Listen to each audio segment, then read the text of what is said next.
Look at you two in matching filthy work clothes. Go home, you poor brothers. I've got a meeting with a big company now. John taunted us with a face full of glee, just like when he used to bully me. Well, I guess the $100 million deal is off, Ben. John's eyes widened in shock as my brother said that nonchalantly. No way, you. Are you from Matthews Manufacturing? John's face turned paler by the second as he looked at me.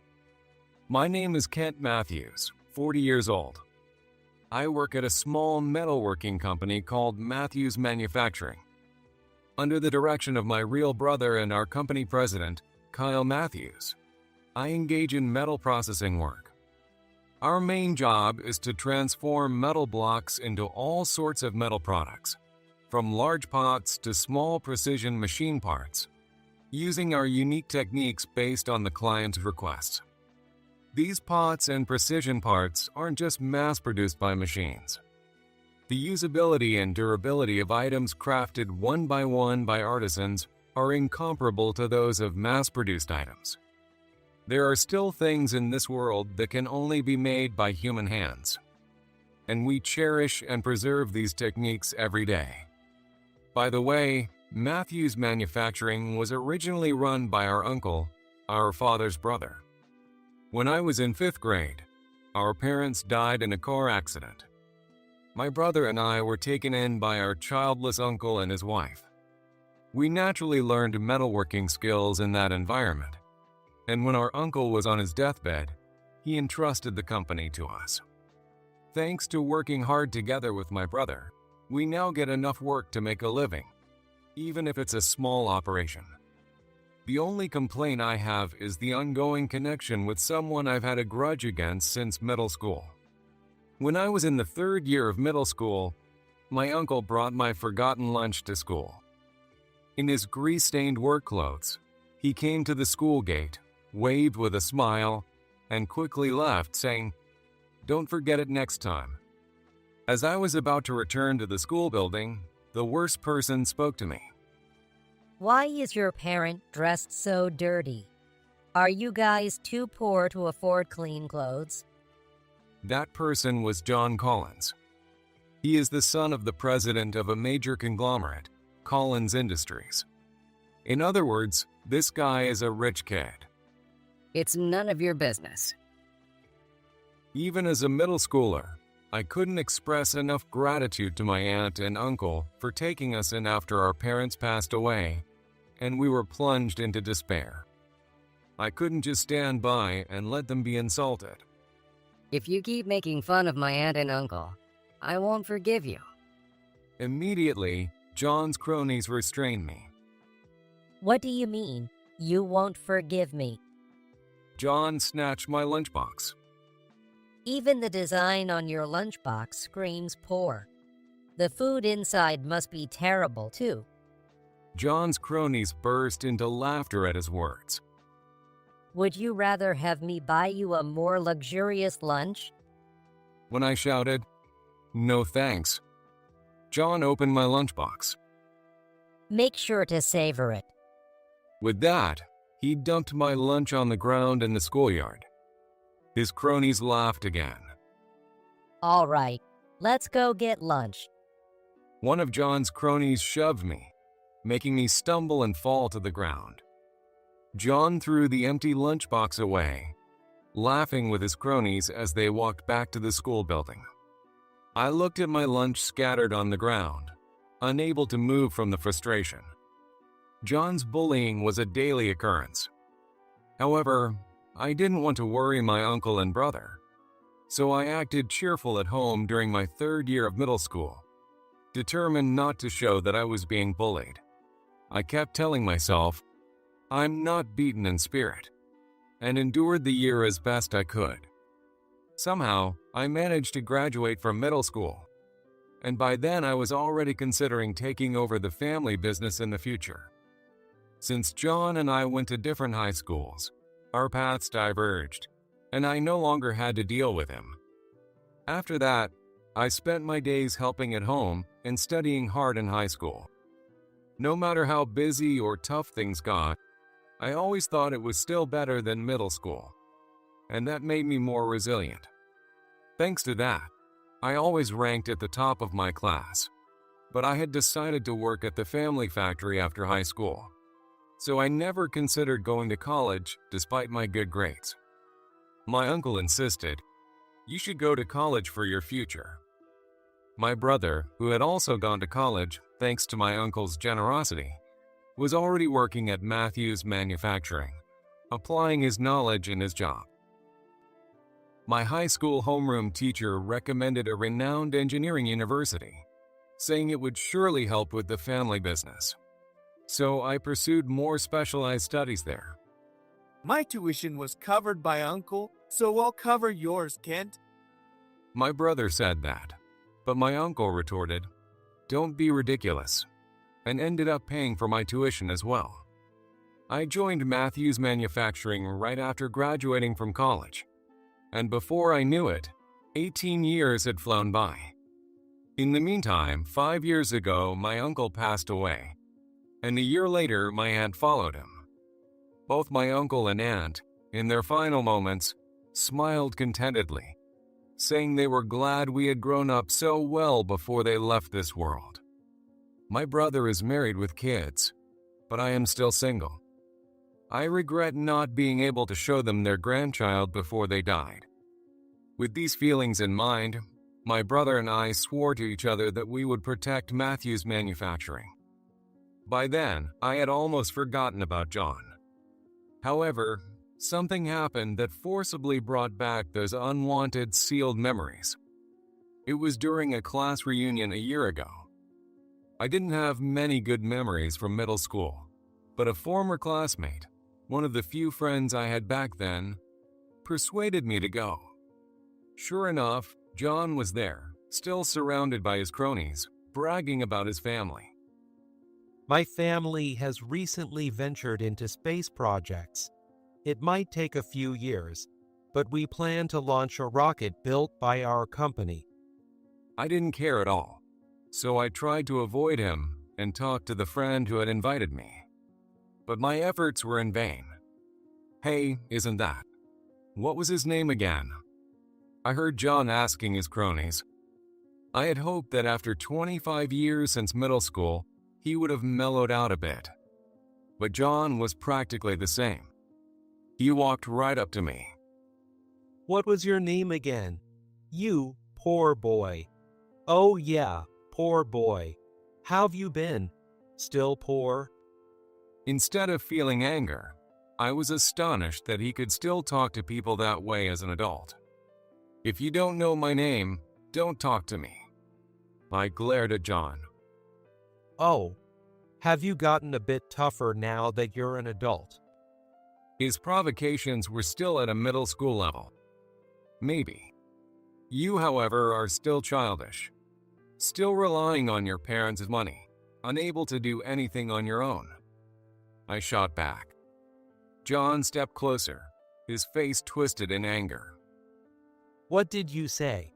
I'm the president of Collins Industries now. I don't know what you do, but crushing you would be easy. How ridiculous. What is he competing with? And what kind of pride has he lived with all these years? Rather than fear from being bullied in the past, I felt foolish for wasting my time talking to him and couldn't stay any longer. I told my friend, "See you later," and left the reunion. One day, my brother approached me while I was engrossed in my work. Hey, Kent, it's lunchtime. The factory was filled with the noise of various machines. Despite that being the case, he shouted loudly enough to be heard. I paused my work and nodded. Let's have lunch together. I'll treat you. After finishing the morning shift, we got into my brother's car and headed to the city. Come to think of it, when was the last time we had a meal together? Just the two of us. There it is. My brother pointed as he drove, indicating a fancy restaurant that was way out of my budget. Hey, are we really going in there? Ignoring my concern, he simply said, Yeah, here. And parked in the restaurant's lot. I mostly cook for myself or eat convenience store meals. So the idea of having lunch at a place like this never even crosses my mind. My brother got out of the car and urged me, "Come on, let's go." We entered the restaurant, and my brother talked to the staff about something. We were then led to a private room in the back. When my brother opened the door, there was John. Why is he here? I was expecting a nice lunch, but my mood instantly turned sour. John also froze for a few seconds, not understanding the situation, but quickly reverted to his usual mocking expression. "Well, if it isn't the poor boy," he taunted right off the bat, then pointed at my brother and asked, "Are you friends with this guy?" "This is my brother, Kyle." My brother spoke politely to John for some reason, and John let out a loud, coarse laugh. Oh, so you're his brother. You two in matching dirty work clothes. Get out of here, you poor brothers. I've got a meeting with a big company now. John shouted with glee, just like when he used to bully me. But his words were drowned out by my brother's hearty laugh. Haha. Well then, the $100 million deal is off. John's eyes went wide in shock. What? My brother continued. We're calling off the deal. Is that okay with you, Kent? He turned to me with a smile. I was still trying to grasp the situation and could only say, "What?" He's the guy I told you about with the big contract for spaceship parts. His words and my memory of John bragging about his space business at the reunion collided. No way. You. Are you from Matthews Manufacturing? John's face turned from pale to white as he looked at me. Yes, as you guessed, this is Kent Matthews, the person you bullied in middle school.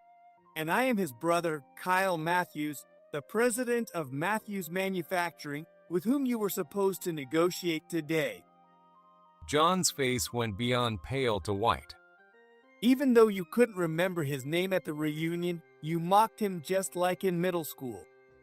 My brother, who had remembered everything I told him after the reunion, smiled at me and said, "That's the situation." John, your name, your behavior during our meetings, and what Kent told me about middle school all matched perfectly. Though I don't remember it well, on the night after my middle school graduation, I went home and, upon seeing my uncle, aunt, and brother's faces, couldn't stop crying. I think I told them about John and his gang. Until then, I had acted normal to avoid worrying them, but I probably apologized through my tears for causing them concern. Wait a minute. John, who had been silent, suddenly started speaking formally. What about all the deals we've made? We're talking $100 million here. Just because the kid I bullied happens to be your brother, you're going to throw that away for something that trivial? My brother answered without hesitation. Yes. I believe so. Even if this deal falls through, we'll continue to value our existing work. And He looked directly at John. it's not just out of revenge for my brother being bullied. If I had heard that you had changed and apologized at the reunion, maybe this would be different. John's clenched fist trembled as he angrily said, "What?" Honestly, ever since I saw your name, I've been cautious. During our initial interactions, you were very polite, but I could still see glimpses of your condescending attitude towards others. I began to wonder if it was right to do a $100 million deal involving many lives with a company run by someone like you. Sweat trickled down John's forehead as he fell silent. I'm the president. I have to protect the company.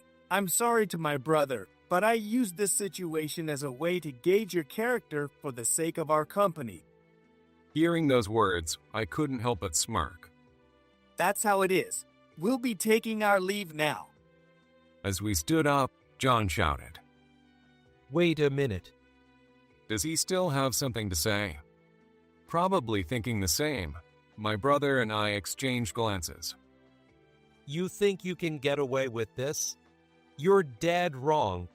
I'll use every trick in the book to destroy your company. My brother, with a look that said, "Is that all?" responded, "Is that so?" After that, we left the restaurant without looking back. We continued to be busy with our daily work as usual. One day, however, something unusual happened. It was when I was checking the company's emails. "Hey, Kyle." My brother, always calm, asked, "What's up?" but seemed genuinely surprised when I showed him a particular email. Offers for airplane lights and washing machine parts. Why are we suddenly getting cancellations back to back? Just then, my brother's phone rang. Seeing the name on his phone, his eyes widened, and he showed me the screen. It read, "John." My brother put the call on speaker so I could hear, "Hello." Long time no see. I thought you might have received some news by now. A call right after 2 companies canceled. The timing was too perfect. My brother, sensing what was going on, asked. Did you do something? Ignoring my brother's short question, John let out his crude laugh. I had to rush things a bit, so I pushed through. Hearing this, my usually composed brother raised his voice. Did you pressure those companies into canceling their deals with us? Do you think you'll get away with this? John's laugh grew louder. My company is much bigger than yours. When you're a big company, you can do things like this. This is the power I have as president. If you want to get those deals back, make the parts for half the original price. I gestured to my brother to hand me the phone. What's wrong? Why are you silent? I took the phone and pressed the play button on my own phone's voice recorder, holding it close to my brother's phone. The conversation between my brother and John from earlier started playing. What's this? What's going on? I've got more. I pressed play again without missing a beat as I said that. You think you can just get away with this? I'll use every trick in the book to destroy your company. The same voice echoed, just like when John had ranted at the restaurant. You can't. What's the meaning of this? John raged, but I didn't flinch. I recorded it. In my experience, people like you are great at talking on the spot, but don't remember half of what they say. As proof, you didn't even remember my name despite bullying me so much. And later, you'd claim you didn't know or couldn't remember. So nowadays, when I meet people like you, I keep my phone's recording feature on to protect myself. John, who had been so full of himself minutes earlier, fell silent. Within a month, you're going to release those 2 companies from your pressure. If you refuse or try anything else against us, I'll use these recordings as evidence to sue you for harassment. I handed the phone back to my brother. My brother took it with a silent thanks and said, That's how it is. We'll be taking our leave now. Goodbye. Ignoring John's hey and wait. My brother ended the call. We never heard from John again. About 2 weeks later, while I was busy working in the factory, someone tapped my shoulder. My brother, looking weary, showed me his phone. It had a call history from John. I think I should answer, but I'm not looking forward to it. I patted my brother's back. I'll record it from next to you, so let's get it over with. We moved to the office, and reluctantly, my brother made the call. John picked up immediately. Of course, the phone was on speakers so I could hear. Long time no see. John sounded unusually cheerful. My brother asked, "What can I do for you?" I'm going to lift the pressure. Pressure? He must be talking about the two companies that canceled their deals. In return, don't leak the recordings. He's the one who started this mess. And now he's making demands? I was about to speak when my brother held up his free hand to stop me. Why did you decide to bring this up now? John's scoffing laugh came through the speaker. We don't need you anymore. Don't need us anymore? What a self-centered way to put it. I was annoyed, but something stuck in my head. And needed? I mulled over the word and set my phone to record the call. Silently, I pulled out yesterday's business newspaper. I didn't want to recall it, but I couldn't get it out of my mind. I found the article. Collins Industries and Avery Technologies to form strategic partnership in 3D printing. I showed the article to my brother. His eyes widened. John, your company just partnered with Avery Technologies, didn't it? Yes, we did. John answered nonchalantly. And recently, before the incident at the restaurant, we sent you a sample, which you still have, correct? Oh, did you? I can't remember. John said in a feigned, innocent tone.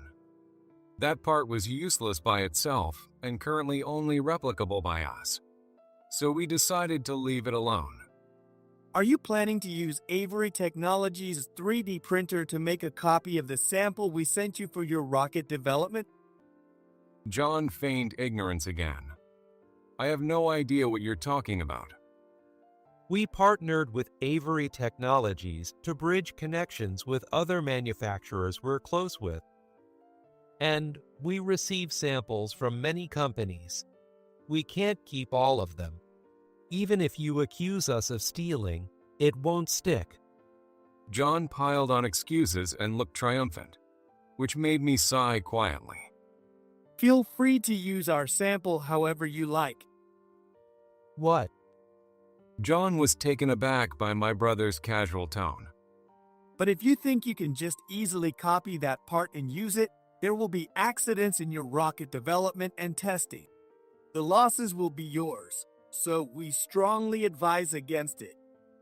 I thought my brother was kind to be so sincere. But hearing John's faint, dismissive laugh confirmed he wasn't taking it seriously. Thanks for the warning. My brother momentarily looked resigned, but quickly returned to his negotiating demeanor. And if you lift the pressure, we'll delete the recording. Understood. John clearly smirked as he said that and hung up. My brother stared at the phone for a moment, then turned to me with a smile. Well, accidents aren't guaranteed, and he is a CEO of a big company. He'll reconsider. I realized he was convincing himself with those words. I patted my brother's tired shoulder. Good job. I'm going back to work. I left the office. 2 weeks later, in the evening, after finishing the day's work, I returned to the office to find my brother arguing with someone on the phone. Enough is enough. It was rare for my usually calm brother to raise his voice so much. Seeing me, he wrote "John" on the notepad on the table and turned on the phone speaker. I quickly took out my phone from my pocket and pressed the record button. The original part was a copy from your company. It's like your part caused the explosion. I felt an intense urge to punch John if he were here and stop the recording. There are people injured. You'll pay for this. John yelled as I took the phone from my brother. This is your fault. I shouted, pressing my phone to my brother's. From my phone, the recording of my brother's earlier words played. If you think you can just copy that part and use it, there will be accidents in your rocket development and testing. Lives will be lost. Then John's dismissive, "Thanks for the warning," played loudly. "Here we go again," John muttered, falling silent. "You're still the same, always bullying and pressuring others. You haven't changed since middle school, John. Nobody enjoys being mistreated." People can't act for others without some empathy. My brother smiled gently and nodded. That's right. In middle school, when you bullied me, your cronies would cheer you on. But at the reunion, no one came near us when we talked, right? John stayed silent, probably realizing the truth. When you belittle and blame others, even those close to you will eventually leave, and you'll end up losing everything. Acknowledge your faults and try to improve yourself. With that, I cut the call abruptly. The next day, while heading to the parking lot to meet a client with my brother, I saw John running toward us with a furious expression. I was terrified and didn't know what to do. But John didn't do anything. He reached me and suddenly just begged as sincerely as he could. Please, take out your resentment on me here and now. Insult me all you want. Just please supply us with your parts again. John pleaded loudly enough for the neighbors to hear. As a middle schooler, I might have stomped on his head and said, "Serves you right." If we can't get your parts, our space project will fail. If that happens, I'll be disgraced in the industry and might have to step down as president. So please, make the parts. But if I had stomped on him, I'd have later realized my own pettiness and fallen into self-loathing. John has continued to trample on others without realizing how pathetic that makes him. This is the fate of someone who looks down on others. I approached him and told him the situation. Sorry, John, but that's impossible. Hearing that, John paled. I'm about to meet with another company with my brother. If it goes well, we'll have enough work to support our employees for a while. But even if we help you now, there's no guarantee we'll see any revenue from your side. Work involves many people, each with their own families, and I've been helped by them countless times. A tear rolled down John's cheek as he looked down. You bullied me all this time, but even if you change your ways now, I can't sacrifice the people who have helped me to save you. I'll choose those who have helped me. With that, I headed to the car. My brother was already sitting in the driver's seat, smiling. Let's go. I looked ahead and said, "Yeah," and the car sped off. After the incident, Collins Industries underwent an investigation by a third party. It revealed that they used parts made with a 3D printer without properly trimming the extra bits. Precision machinery can have catastrophic failures from even a 1-micron misalignment, so they should have gone through multiple inspection stages. Skipping these checks led to the accident during a man test. This negligence exposed numerous flaws in their operations, leading to a loss of trust and the eventual bankruptcy of Collins Industries. John reportedly found another job, but, likely due to his spoiled nature since childhood, soon displayed arrogance and was involved in a violent incident, leading to his dismissal. After that, I didn't hear any more about him. A month later, we were at the restaurant where we had confronted John, along with our company employees.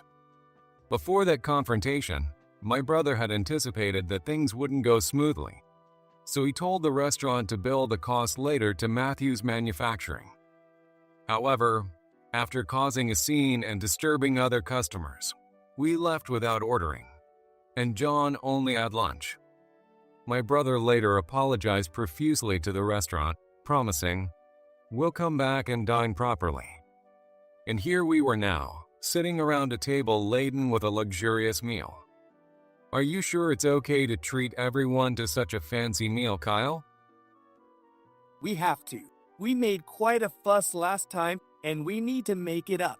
Besides, everyone's been working hard and deserves it. I looked at the employees enjoying their food and replied, "You're right. We said we'd have a one-on-one meal, but we still haven't managed to do that." My brother smiled at my comment. Well, we can do that anytime. I responded, "Yeah, anytime. Yes, anytime." as long as we keep running this company. And more importantly, as long as we do work that people appreciate and value the people around us. We will continue to protect the company that our uncle and aunt left us and live our lives helping each other.